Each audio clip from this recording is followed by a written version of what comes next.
Hey everyone, so as I've talked about in other videos and past ones and different things like that, I want to do more than just talking about, basic reptile pet care. We want to talk about all animals and all aspects of that, which does include wild animals, because that's where all of us kind of get our start, is with the reptile thing. I'm that weird dude who shows up with the snake and the bearded dragon at schools, and then that sparks in for people, and then eventually they move on to biology and zoology and wildlife conservation and things like that.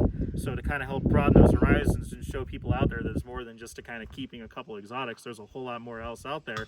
We went all the way down to southern Colorado, outside of Westcliff, Colorado, to Mission Wolf, which is a wolf sanctuary and education facility. And joining us today we have... I'm Jordan. I am a volunteer at Mission Wolf. And I really want to thank you for coming out here and showing us around. And we're going to see some really cool stuff and learn about some really cool stuff too. And I'm probably going to get schooled on a lot of stuff because, as you guys know, I can spew for hours about reptiles, but can't necessarily do that with some other really cool animals too. So let's go check it out. So Kent, our director, came out here in 1984 just to get away from what he called the rat race of society.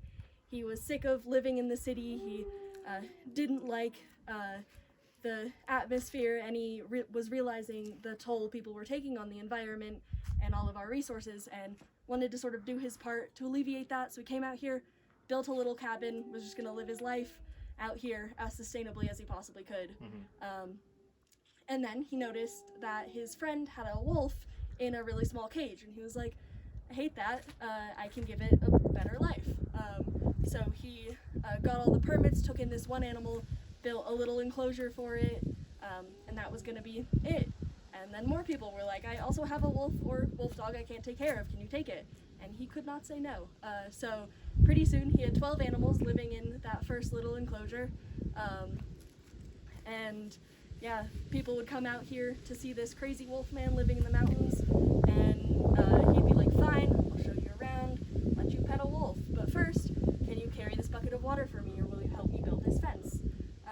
And yeah, basically, that is how our volunteer program got started. To go back a lot farther to sort of the reason we have to exist in the first place, before any European settlers came here and colonized, do you know how many wild wolves there were in the lower 48 states? Off the top of my head, I honestly don't know. Any guesses? It was in the millions. Yeah, exactly. There's probably somewhere between 1 and 2 million wild wolves in the continental United States. And then as Europeans came in, started to colonize, spread west, basically decimated the wolf population. Right. By the early 1900s, do you know how many wild wolves were left? Early 1900s, I think it was about 65,000. It's actually significantly lower. Okay. In the continental United States, not counting Alaska. Okay, so then that means it's significantly lower. It's probably around, what, 10? It was probably between 1 and 200, so... Oh, Lord, really? Yeah. Crazy. Yeah. So some of the main reasons that wolves were hunted so close to extinction at that time was the fur industry and government-sanctioned hunting of wolves. People were paid to hunt wolves, and obviously for the livestock industry, people relied pretty heavily on livestock. That was how they made money. Wolves were seen as a threat to that. Whether or not that was a real threat is questionable, but people did see wolves as a threat to their main source of money, and therefore thought that wolves needed to be killed. Yeah, so basically, wolves were extirpated from the Yellowstone area in the 1920s probably, and yeah, there had not been wolves for like 75 years, and basically we saw the ecosystem start to deteriorate just because that apex predator was no longer there. So what do you think happened to all of the elk when there were no wolves? All right, yeah, that's elk populations boom, and then Exactly. deforestation and erosion and everything happens, and they're a cornerstone species. Yeah, exactly. So yeah, basically the elk and deer populations were able to grow so significantly that they decimated all of the vegetation and all of that. And because wolves are coursing predators, which means that they chase their prey, they're extremely unique in that they have to chase their prey until their prey can't run anymore. And so without the wolves, the elk were able to just stand in one place. So they would just stand on the riverbanks, eat all of that good grass, and they didn't have any reason to move. So the riverbanks all eroded, like you said, got really wide and shallow, which means all the fish died out because the elk ate all the grass. All of the rodents and things like that that relied on that all died. All of the predators that relied on rodents all died out. The elk decimated all of the trees, so there were significantly fewer trees for nesting, so all of the birds and those animals that rely on the trees couldn't survive, and basically saw the ecosystem just crumble because that keystone species was gone. And then in 1995, when wolves were reintroduced into the area, the elk had to move. They had to run, and the ones that didn't run died. So the population thinned significantly, and they had to move, which gave the grasses and all of that time to grow back. And because those ungulate species have to run from predators, they actually developed a mechanism of kicking up clots of dirt at the predators, which actually aerated the soil, which allowed vegetation to grow back even better than before. So all of those vegetation came back, all of the trees started to grow again. We actually gained 60 species of songbirds in the years after the reintroduction. All of the rodents and all of that came back. All of the species that specialize on certain rodents and like that. So wolves actually check the coyote population. So without wolves, the coyote population was huge and ate everything because coyotes are generalists.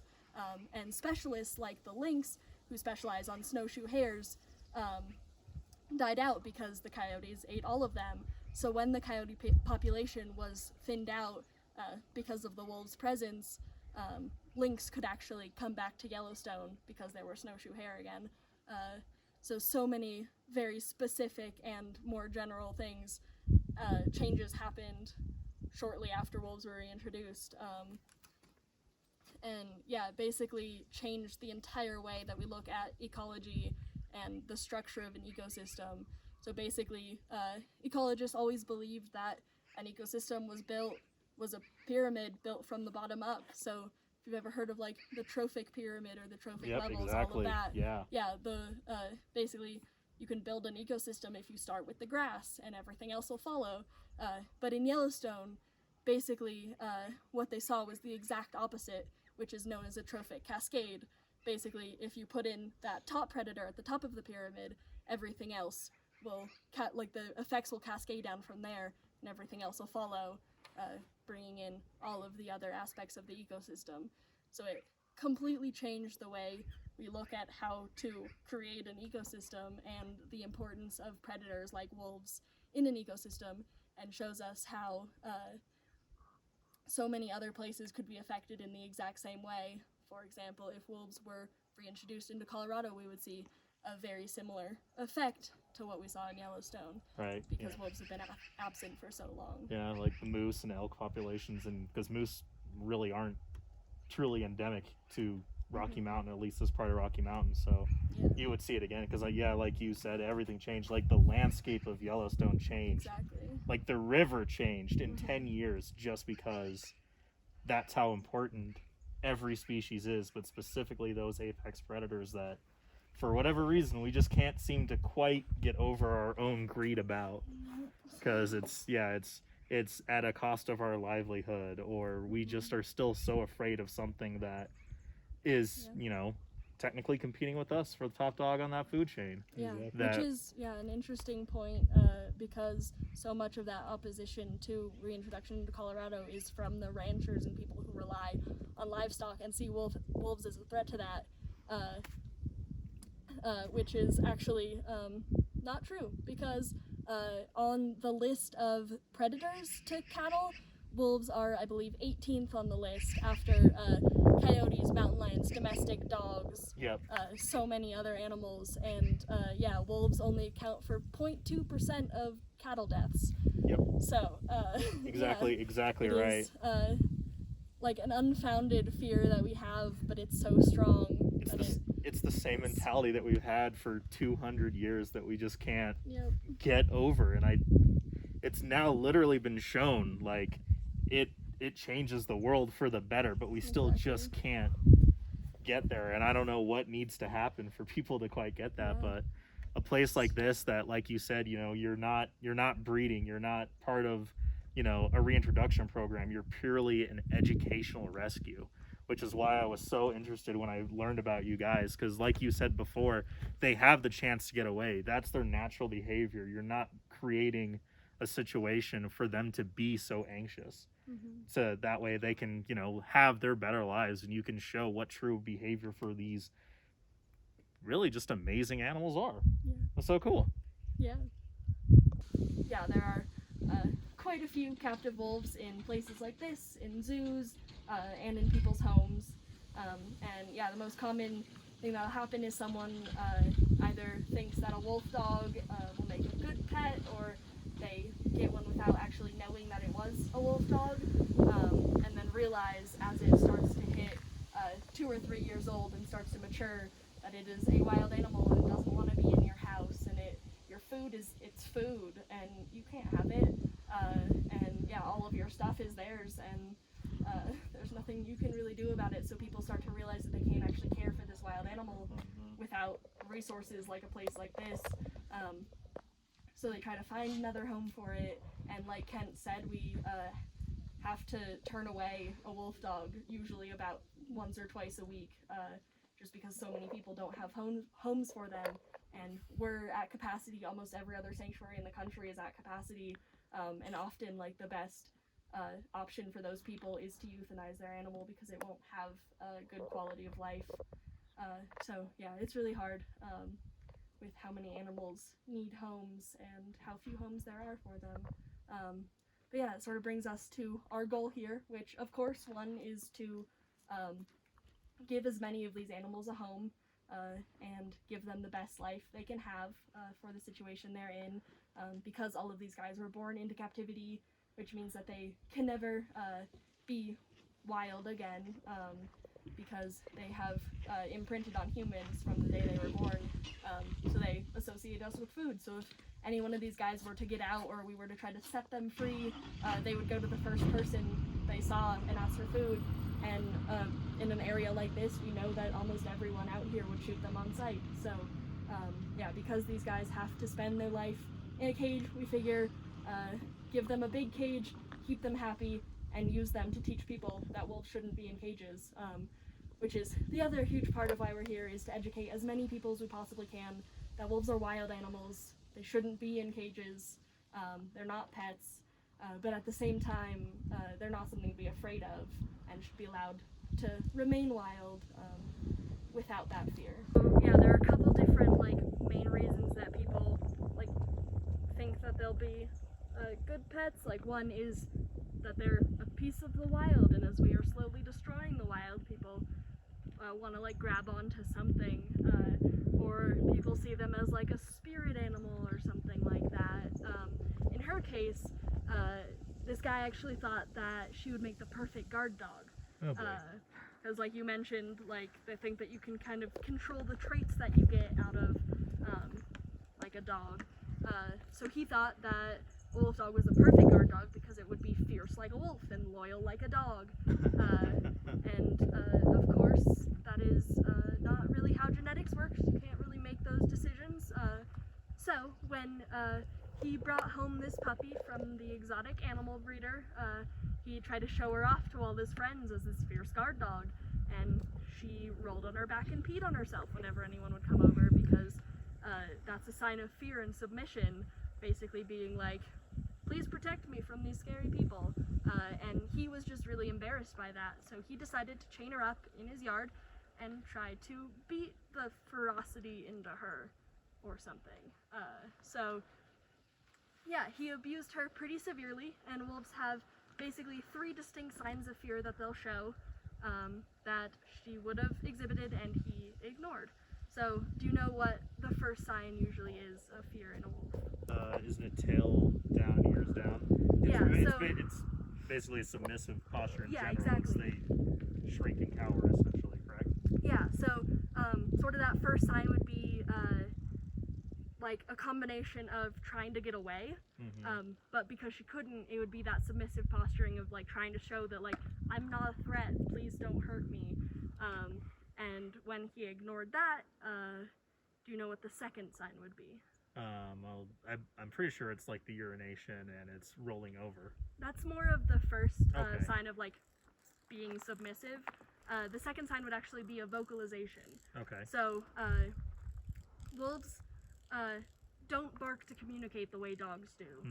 We taught dogs to bark to communicate with us. It's a learned behavior that wolves don't have. So when wolves bark, it's called a fear bark, and it is only ever used in the context of fear or as a warning or something like that. The way they communicate is to howl, or any other of those little noises or anything like that.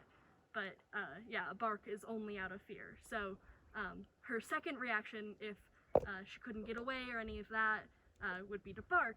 But because he was not educated about wolf behavior, he didn't realize that that was fear. He just thought dogs bark and moved on.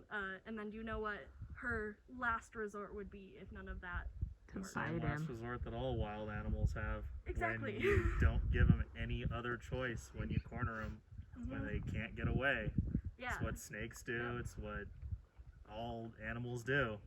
And that's, I'm guessing, why she ended up here. Yep, exactly. So she fear bit him, which is a bite that is not intended to cause any damage or pain at all. Wolves can control every ounce of pressure in their jaw so well that they can crush bone when they hunt. That's how they hunt. But they also like carry around their puppies in their mouths and all of that. So they have so much control over their jaws that when she bit him, she bit all up his arm, didn't break the skin, didn't draw blood, wasn't trying to hurt him at all. It was just like, hey, back off, you're scary. His reaction, he was not actually as mad that she bit him as that she didn't bite correctly. He was like, I have a defective animal, and he was ready to put her down in his backyard. Luckily, a neighbor intervened and brought her to us. She was 7 months old when she got here and thoroughly traumatized. Man, that is, you can imagine. Like it's usually that like adolescent 2-3 year, but that is a guy who seriously didn't understand anything about anything. Exactly, yeah. She was a puppy. She just wanted to be loved and taken care of, and because she has so much of that wolfy personality, she's fearful. She's not aggressive.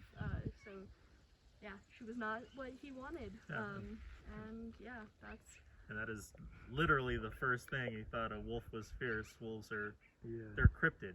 They don't want to be seen. They want to be left alone. They don't want to fight, because if you get injured, then you can't hunt and eat. Exactly. Right now is pretty much the middle of the night for them. They are crepuscular animals, which means that they are most active at dawn and dusk. So right now they're all very much asleep. They'll start to wake up as soon as they smell food. But for now, they're basically all asleep. So this enclosure right here, which is connected to that little one, is our ambassador pack. So these are probably our weirdest wolves. What do you think a wolf would do if it saw you in the wild? Well, under normal circumstances, if it's a true wild wolf that, hasn't had any sort of interactions with people, negative or positive, theoretically it would avoid it. It wouldn't actually approach it at all. It would passively observe whatever it is, because it's something that is impeding in its territory, to see whether or not it poses a threat or not. Yeah, Absolutely. exactly. Yeah, wolves are flight animals, so their first reaction when they see a human, they're naturally terrified of us, so their reaction is to run away.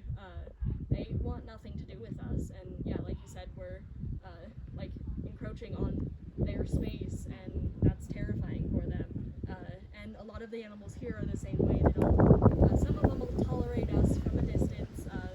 Some of them just want nothing to do with us. These guys are super weird and are actually enriched by human contact. So they love people, which is not normal, but really helpful for us because they make the perfect teachers, which is why they are our ambassadors. So just to kind of reiterate, it's Mm-hmm. they are ambassadors because their behavior is atypical for Yes, wolves and wolf hybrids. definitely. Yes. That's why you And- have just that small group of them that Yeah, these are the only ones who are so comfortable with people that they gained the title of ambassador. Some of the others do like that attention, but not to the same extent. And even though these guys are friendly, they're not dogs.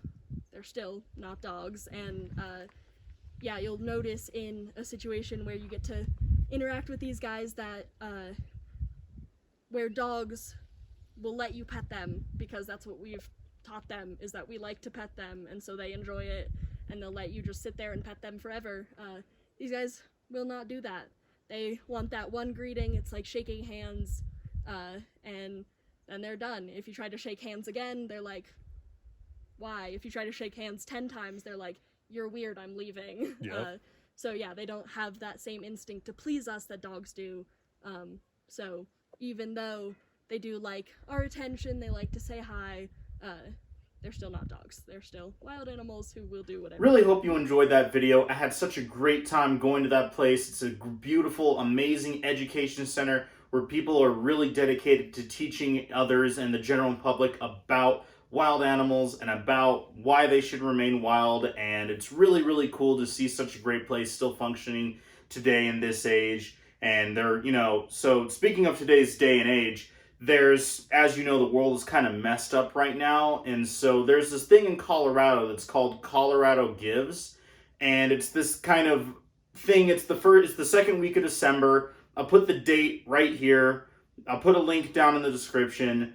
If you guys, it's a thing that, a bunch of different 501 nonprofit organizations and charities and things all kind of do this big thing in Colorado where they hopefully can get different donations for their individual causes. And so hopefully if you guys, I'm aware that things are really messed up right now. Money's probably tight for everybody right now, but if you just have a little bit of extra to give to Mission Wolf, that would be absolutely amazing. It was really great to see them, and we want them to be able to continue to function and to thrive in the future and expand and spread the knowledge and education about these beautiful, amazing animals to everyone in the future. So if you can, Colorado Gives 2020. If you have a little bit of time, a little bit of extra money in your wallet, please check it out. Please help out Mission Wolf.